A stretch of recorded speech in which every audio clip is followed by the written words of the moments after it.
but it's time for Friday Focus. And in 2020, the UK officially left the EU. But it's only now that we're starting to understand the difference that it makes to us and our relationship with the Union. And this week, a report from the Public Accounts Committee suggested that Brexit red tape has made things more difficult for businesses and suppressed trade in and out of the UK. Now, the committee says that some of the required infrastructure will not be completed in time, and there's still concerns about staffing. Later this year, travellers, including HGV drivers entering the EU, will need to go through biometric passport checks involving facial recognition and fingerprint scans as part of the EU's entry and exit system, causing concerns over increased delays. So, has Brexit ruined UK trade, or has it opened us up to the rest of the world? Let's start by speaking to Martin Fletcher, a journalist and author. Martin, thank you for joining me this afternoon. What do you think of the concerns raised in this report? Well, it's not just the Public Accounts Committee, of course. The Office of Budget Responsibility said that Brexit will knock 4% off Britain's GDP on a long-term basis. And 4% is a lot of money. That's a lot of money that's not going to go into local services helping red wall voters. It's not just the Office of Budget Responsibility. It's Lord Frost, it's Brexiters saying who are upset with the government because they haven't Brexit hasn't generated the benefits that they were promised. I would throw the question back at you, Nana. It distresses me, but I think we're going to disagree again. Can you name a single industry or sector of commerce that has benefited from Brexit? Anyone. It's not the fishermen, it's not the farmers, it's not our car industry, it's not artists and musicians who now have to get visas to go to. Is that a rhetorical question? Listen, I'll tell you what I think. I think, first of all, it's way too soon to determine that. I think but this is something that requires time, as you know. Some of the structures haven't yet been properly put in place. And as you know, it was very difficult to even get Brexit over the line because there was so much antagony from people who were actually trying to oppose a democratic vote. So I personally think that it's not being given enough time. And we've had a pandemic to deal with as well. So really and truly, in answer to your question, I suspect there will be quite a lot of winners. There will always be losers. We know this. But right now, looking at the industries, the pandemic probably had a lot of effect on it. So it would be very difficult to work out really what's currently happening with the whole situation, if I'm honest. 2 years. We've had 6 years since the referendum. 6 years to prepare. And we were told the countries will be queuing up to do trade deals with us. Where are they? And where in particular is the one with America that we were promised? They haven't materialised. Boris Johnson, after he became Prime Minister, promised that Britain would ping off the guy ropes and be unleashed. I've seen no evidence of this. And we now have Jacob Rees-Mogg, who's made the Brexit minister, and he's going to readers of The Sun asking for ideas for cutting red tape. If this red tape was so oppressive when we were in the European Union, surely we'd have had some idea of how to get rid of it. What, in fact, we've done is replaced a whole layer of EU bureaucracy with a whole new layer of red tape and bureaucracy that is generated by us. Well, I'd say that we've probably replaced their red tape with green tape, which is in the form of net zero, if I'm totally honest with that one. But we won't go into that.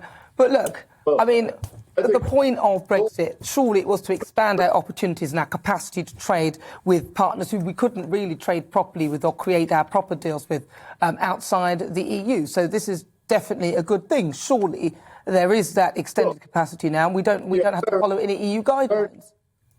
But the EU accounts for 50%, half of all our imports and exports. Surely you look at that market before you start exploring new markets.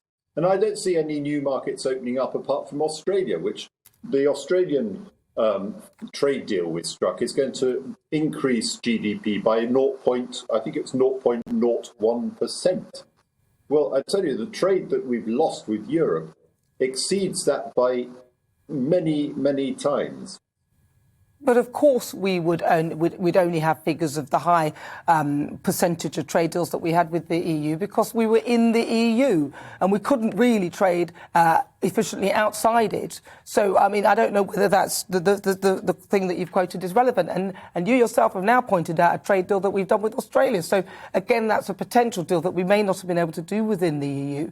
What can we do then? Because in terms of if we look at the whole situation at the borders and all that, what would your suggestions be so that we can sort of streamline the flow of goods between Britain and the EU? Well, first of all, I would stop picking ridiculous diplomatic arguments and spats with France and the rest of the EU in order to whip up the base, the Brexiteer base. It's populism run amok. It's time to put the country first and not the interests of this particular government.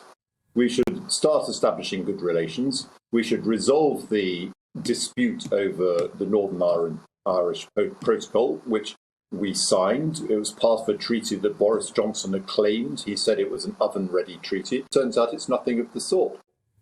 Our Prime Minister is picking fights with Europe in order to distract attention from his own domestic problems, to inflame the Brexit base. And it's grotesquely irresponsible. It's very bad for the country. And he should start putting the country first. This is a Prime Minister. Martin, we're running out of time. We're running out of time, Martin, but this is a great chat, and hopefully we'll get you in the studio and we can have a good old tete-a-tete then. Thank you very much, Martin. Lovely to talk to you. Agree. That's Martin Fletcher. Okay. He's a journalist and author. Thank you so much for joining me.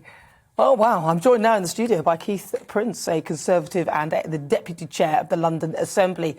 Keith, well, you heard what he said. You campaigned for Brexit. Do you think it's fair to judge it at this early stage? No, it's ridiculous, isn't it? I mean, one of the points that Martin made was about we've had 6 years to do trade deals, but he forgets to mention the fact that we were not allowed to enter into doing trade deals until we'd left the EU. So we couldn't start until we'd gone. So it's just a red herring. It's just sour grapes, I think, really. We are now a free country. We can do our own thing. OK, we might have to introduce some red tape at the borders, but then that's our red tape, not someone else's red tape. And you and I both know it takes two to tango. So we don't have to have red tape. If we use the French as an example, if the French actually are more adult about this and give us some freedoms, then we won't need to have it. But they're the ones who are now going to insist on biometric testing. Because if they did a free trade deal with us, then this would all go into the ether. Exactly. But they don't want to do that because obviously then it would look like, hey, if you leave the EU, you then still get the same benefits.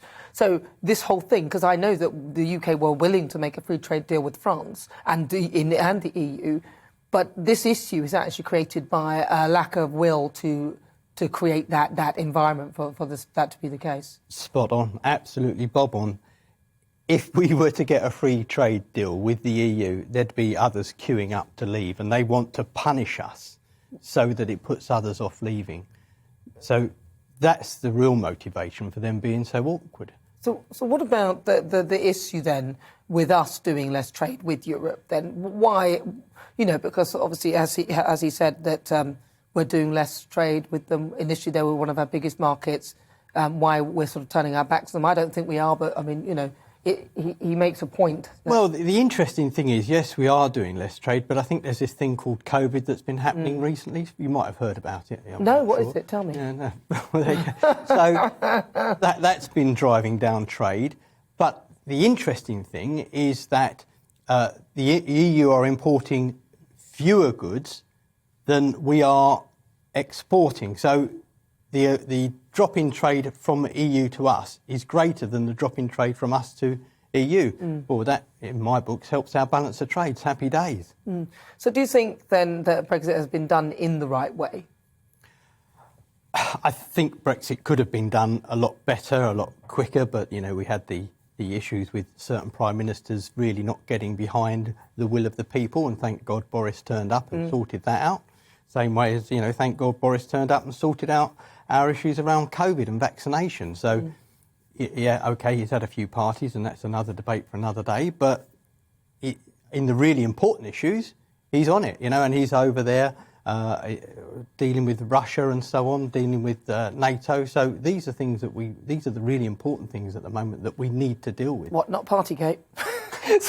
And do you think that some people would say that Brexit, whilst it's a good thing, I mean, we voted for it as a democratic vote, so it does sort of stick in my craw when people don't want to go along with the democratic mandate, which is how we run things here. But do you think that some have been stitched up, for example, Northern Ireland and the fishermen, or fisher people? Yes, I don't know what the woke term for a fisherman is, actually. So I think in regards to Northern Ireland, I think that's a really strange scenario because it's like trying to create a border between part of the UK. I mean, I don't know whether we'd want a border between England and Scotland. Some people might be attracted to that. Obviously, the Romans thought it was a good idea. But then again, there are workarounds there, and I know that actually it says in the report, it's a really good report, actually, it's well worth reading.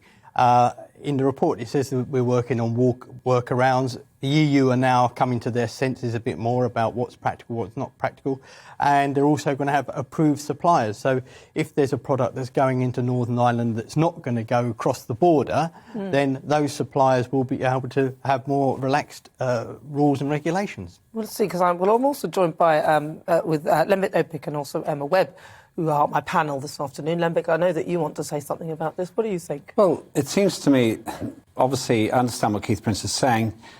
It seems to me that the one thing that the current Prime Minister promised was some sort of a free trade deal.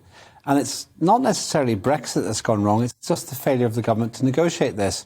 If Keith wants to blame the European Union for it, fair enough.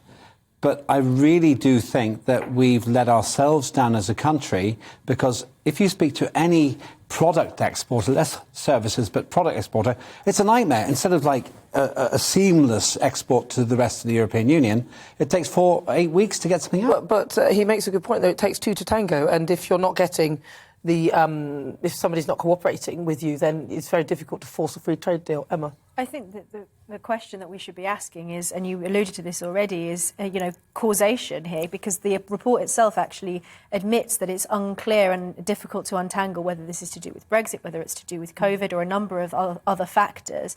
And as you say, when we talk about red tape, one of the reasons for leaving the European Union in the first place was to escape the stranglehold of that red tape on small businesses. So actually, I think that regardless of all of this, we are still open to the world. It's just simply not true that we haven't been successful in getting trade deals. People have been queuing up to get trade deals with us, and Liz Truss has been very successful in doing that. So actually, I think that, it's not surprising that we have had reduced trade with the EU. When we voted for Brexit, we knew that that was at least temporarily going to be the case.